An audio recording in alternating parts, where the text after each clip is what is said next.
한 사람을 온전하게 세우는 일, 그것이 참 얼마나 많은 손도 가고 노력과 정성이 필요할까요?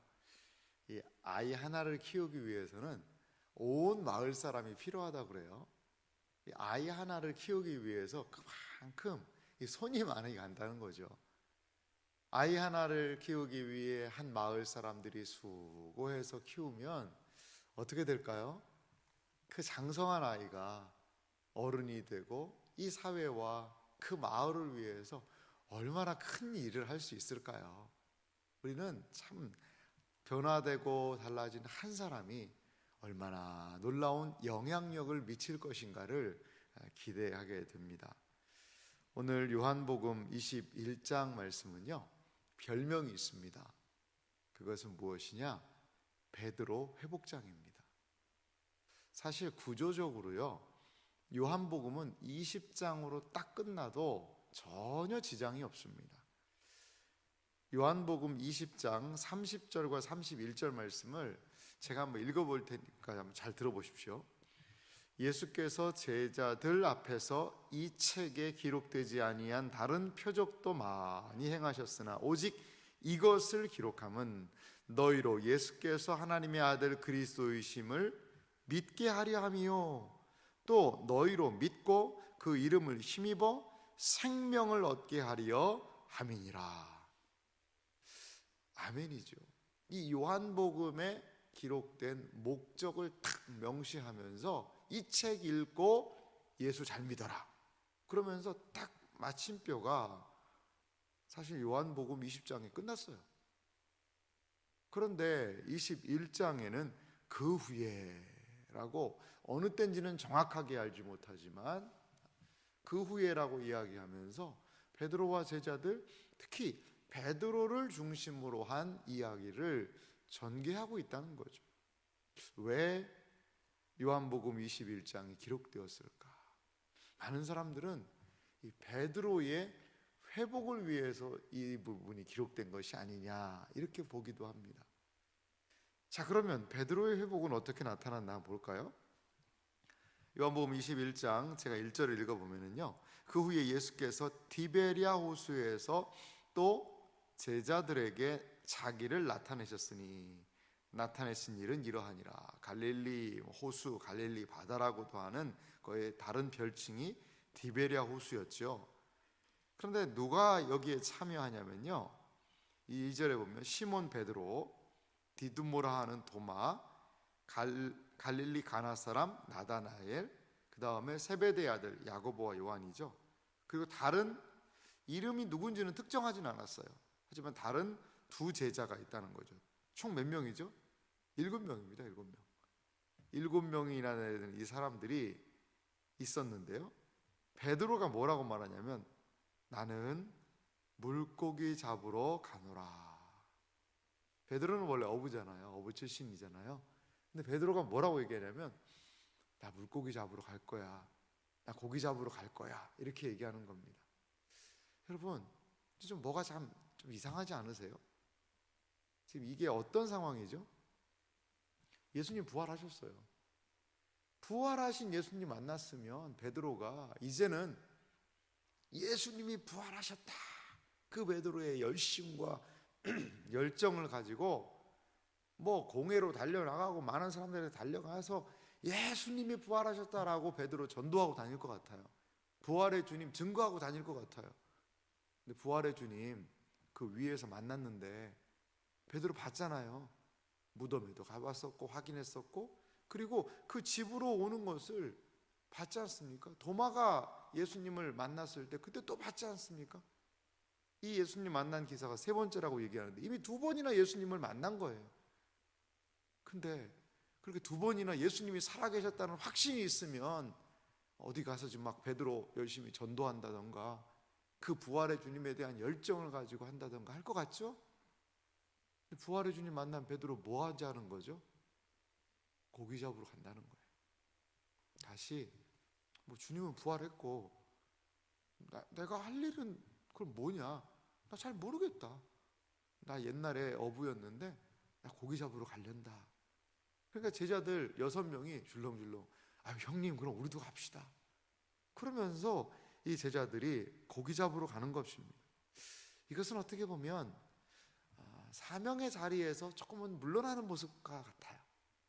물론 뭐 이 사람들이 기분 전환하러 너무 힘드니까 야 우리 낚시 한번 가자 그런 건 아닌 것 같거든요. 사실 베드로가 고기 잡는다는 것은 다시 자기의 그 업으로 돌아간다는 그런 의미도 거기에 내포되어 있는 것이 아닌가.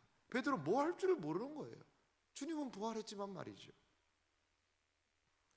하지만요 3절 말씀 마지막 절에 보니까 그날 밤에 아무것도 잡지 못하였더니, 그날 밤에 이 고기들은 이제 낮에는 좀 더우니까 낮에는 좀 깊은 데 가서 이렇게 뭐 쉬는지 잘 모르겠어요. 그런데 이제 밤이 돼야 고기들이 더 활발하게 활동을 하는, 이 베드로는요 갈릴리 바다에 대한 선수입니다. 거기에서 잔뼈가 굵었죠. 뭐 안드레, 여기에 뭐 요한, 세베대의 아들 야고보, 요한, 뭐 이런 사람들도 다 어부 출신입니다. 그렇기 때문에 아주 이 사람들이 고기를 잡는 것은 자연스러운 일이죠. 근데 그 밤에 그 고기가 잘 잡히는 그 시간에 아무것도 잡지 못했다는 거죠. 날이 새어가고 있습니다. 밤새도록 잡았는데 고기 한 마리를 못 잡았어요. 이 베테랑들이 말이죠. 고기가요 내 마음대로 잡히면 얼마나 좋겠어요. 뭐 낚시 같은 거 가시는 분도 계시지만 어떤 때는 뭐 엄청나게 낚시가 잘 될 때도 있지만 이게 한 서너 시간을 했는데도 고기 한두 마리, 그 뭐 손바닥만한 거 잡을 그런 데도 있더라는 거죠. 근데 이날은 고기가 아예 아무것도 잡지 못하는 그런 상황이었다는 겁니다. 예수님이 오셨지만 예수님이신 줄 알지 못하고 예수님이 말씀하시잖아요. 5절에 얘들아 너희에게 고기가 있느냐. 참 얘들아 라는 이 단어가 친근하게 다가와요. 얘들아 너에게 고기가 있느냐. 그러니까 대답하니까 없나이다. 이렇게 뭐 육지하고 이 거리가 한 50간쯤 된다. 각주에 보면 200규빗이라고 그랬는데 뭐 한 규빗을 한 50cm로 보면 한 100m 정도 되는 거리입니다. 뭐 여기에서 우리 교회 예배당 화단 정도까지 되는 거리 아니겠어요? 얘들아 이렇게 부를 정도로 아무것도 잡은 것이 없다는 거죠. 아무것도. 그래서 근데 이분이 뭘 얘기하냐면 6절에 그물을 배 오른편에 던지라 그리하면 잡으리라 하시니 이에 던졌더니 물고기가 많아 그물을 들 수 없더라. 밤새도록 수고했는데 한 마리도 못 잡았거든요. 근데 어떤 사람이 얘들아 고기 있냐? 없습니다. 그 그물을 배 오른편에 좀 던져봐라. 아니 우리가 밤새도록 못 잡았는데 무슨 그런 얘기를 하냐고. 됐다고. 이게 아니라 그물을 배 오른편으로 확 던지니까 이 고기가 많아서요 들 수도 없다는 거죠. 여러분 이 장면이 왜 여기에 등장할까요? 이 장면이 여기에 등장하는 이유가 뭘까요? 뭐하고 좀 비슷해 보이시죠? 베드로가 처음 주님 만났을 때 어떤 일이 있었죠? 베드로가 주님을 처음 만났을 때 그 장면을 생각해 보세요. 고기 있냐? 없다. 없습니다. 근데 그때는 한낮이었거든요. 그물을 던져라. 깊은 곳으로 그물을 던지라는 그 예수님의 말씀을 듣잖아요. 그래가지고 그물을 던졌는데 거기에 고기가 너무 많아서 그때는요 그물이 찢어졌다고 그랬습니다. 그 정도로 2배 가득하게. 그러면서 베드로가 예수님의 발 앞에 엎드려서 나는 죄인입니다. 나를 떠나십시오. 그분의 어떠한 신적인 능력을 그때 고백했습니다. 이것이 무엇이었습니까? 베드로의 출발점이었어요. 베드로의 소명의 시작점이었다는 거죠. 근데 지금은요 그 첫 출발점을 지나서 그 예수님과의 3년의 시간을 지나서 고난의 주님 안에 있는 그 부활의 영광을 지나서 이제는 더 하나님이 원하시는 그 자리에 서 있어야 되는데 베드로야, 너 지금 어디 있는 거니? 너 처음 자리 같지 않니? 그 첫 자리에 돌아가 있는 베드로의 모습, 그리고 그 첫 자리에서 다시 한번 베드로를 부르시는 주님의 모습을 여기에서 우리는 볼 수 있다는 거죠. 주님을 처음 만났던 그 자리, 그리고 주님께 순종했던 그 자리, 내가 주님을 따르겠다라는 그 고백, 이제 네가 사람을 낚는 어부 될 것이다. 배와 그무들을 버려두고 그 주님을 쫓아나가서 이제 내가 주님을 위하여 일평생 살겠습니다라는 그 결단. 근데 다시 배와 그물을 찾아들고 지금 그물질하고 있는 자신의 모습을 여기에서 베드로가 보지 않았을까요? 우리 주님은 다시 이 베드로에게 그 첫 순종의 자리, 그리고 또한 첫 부르심의 자리로 돌아가서 다시 한번 회복하라라는 그러한 그 은혜를 이 베드로에게 허락하시는 것 같아요. 육지에 올라봤습니다. 그랬더니 9절에 보니까 한 100m를 베드로가 옷을 입고 수영을 해서 왔던 것 같아요. 그러자 육지에 올라와 보니까요, 숯불이 있는데 그 위에 생선이 놓였고 떡도 있더라. 예수께서 이르시되 지금 잡은 생선을 좀 가져오라 하시니, 예수님이요 숯불을 펴놨어요. 날이 새가는 그 무렵, 여러분 밤새도록 물일을 했어요. 막 베드로 우통을 벗고 그냥 열심히 그물을 던지고 당기고 했던 것 같아요. 아무리 여름이라도요, 물에서 이렇게 하면 춥거든요. 체온이 내려가거든요. 얼마나 춥겠어요. 근데 숯불을 쬐니까 얼마나 따뜻해요. 그리고요, 밤새도록 일했어요. 그러니까 얼마나 배가 고프겠어요. 그래서 생선도 구워놓고요, 예수님 어디서 떡도 가져오셨어요. 얼마나 참 예수님의 그 사랑이 따뜻하고 좋습니까? 근데요, 사실 이 자리가요, 베드로한테는 상당히 불편한 자리예요. 왜 그런지 아세요? 이 숯불이라는 그 단어 때문에 그렇습니다. 숯불. 여기에 놓여 있는 이 숯불이라는 단어는 뭐 그냥 숯불, 뭐 불 펴놨겠지, 그게 아니라 요한복음 18장 18절에도 이 단어가 나오는데요, 원어는 똑같습니다. 한글은 다르게 번역을 했고요. 근데 뭐냐면 이게 베드로가 예수님을 부인할 때에 불을 쬐더라 할 때 그 불이에요. 똑같은 단어를 써놨어요. 자, 그때가 예수님은 앞에서 신문 당하고 계시고 베드로는 좀 추우니까 그때 불을 쬐고 있었거든요. 근데 그 불 곁에서 불 쬐다가 예수님을요 3번 부인합니다. 그 불 너머에서 예수님이 베드로를 보시고 베드로도 예수님하고 시선이 탁 만났던 그때가 있다는 거죠. 3번 부인했던 그 장소의 배경이 바로 불핀 자리였거든요. 베드로가 이 불을 보면서 자기가 부인했던 예수님의 모습이 아마도 생각났을 것 같아요. 내일 살펴볼 본문입니다만 예수님은 베드로에게 참 또 3번 물어보셨잖아요. 요한의 아들 시몬아, 네가 나 사랑하니? 네, 사랑하니? 사랑하니? 3번 물어봐요. 베드로는 모른다고 몰라 3번 부인했는데 너 나 사랑해? 사랑해? 3번 물어보시는 거예요. 이게 무슨 의미일까요? 이게 무슨 의미일까요? 그 베드로의 그 마음 가운데 있는 예수님에 대한 미안함, 그 상처죠. 어떻게 보면 잊어야 될 기억 아니겠어요? 근데 그게 쉽게 잊어지겠어요? 그 숯불 보니까 더 생각나는 거죠. 덜컥 겁이 나면서 죄송합니다라는 생각이 들고요. 그런데 주님께서는 그 상황을 그대로 거기에서 다시 한번 사랑 고백도 받으시고 다시 한번 이 제자를 끌어 안으시는 거죠. 그 상처의 자리, 그 쓰러졌던 자리, 그 넘어졌던 그 자리, 베드로야 일어나라. 예수님께서 이들에게 하시는 그 모습은 와서 조반 먹어라 라고 이야기하셨다고 그래요. 밥 먹으라는 거죠.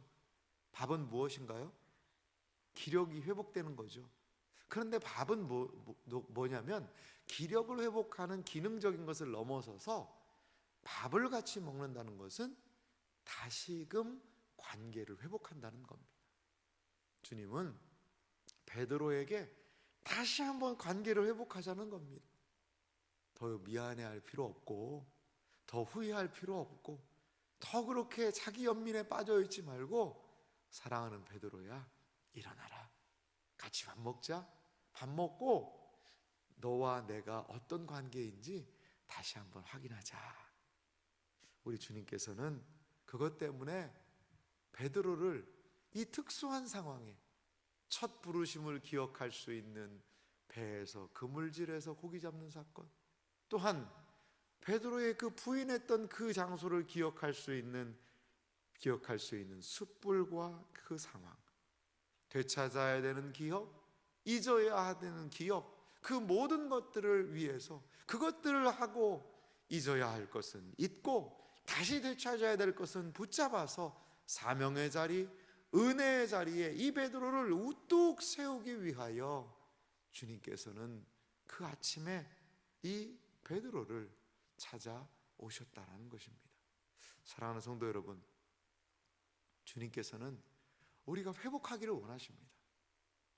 과거의 상처, 또한 잃어버렸던 사명, 거기에서 다시 한번 우리가 회복하고 다시 한번 은혜의 자리로 나오기를 원하시는 것이 우리 주님이시라는 것을 여러분 기억하시기 바랍니다. 과거의 상처에 말뚝박고 거기다 끈 묶고 거기에 다 묶여있지 마세요. 그 근을 풀고 그걸 내려놓고 주님이 원하시는 거기로 가야 되지 않겠습니까? 베드로 가만뒀으면요, 부활은 부활이고 나는 그 주님 배반한 사람이다 라고 이야기하면서 그 실망하고 막 좌절하고 낙심해서 아마 이 사도로서 역할 못했을 거예요. 하지만 사도행전에 보십시오. 베드로가 예수님 승천하신 이후에 마가의 다락방에서 기도하고 성령 받은 이후에 그들에게 모인 많은 무리들에게 주님에 대한 강력한 설교, 베드로가 설교하니까 3,000명, 5,000명 주님께로 돌아오잖아요. 회복되고 온전히 사명의 자리에 서니 하나님께서 쓰시지 않습니까? 하나님이 하시는 일입니다. 사랑하는 성도 여러분, 주님 안에는 회복이 있습니다. 주님 안에는 다시 돌아가야 될 사명이 있어요.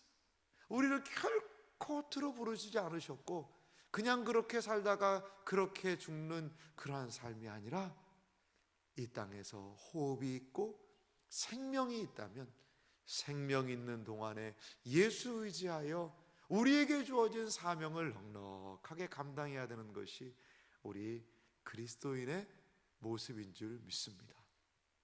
주님께서는 베드로를 두 번째 부르셨어요. 두 번째 부르심은 더 강력했고 더 놀라웠습니다. 그리고 베드로는 그 부르심을 따라 일평생을 달려 나아갔던 것입니다. 이러한 놀라운 은혜가 우리의 생애와 삶 가운데도 주님을 통하여 경험되시기를 주님의 이름으로 소망합니다.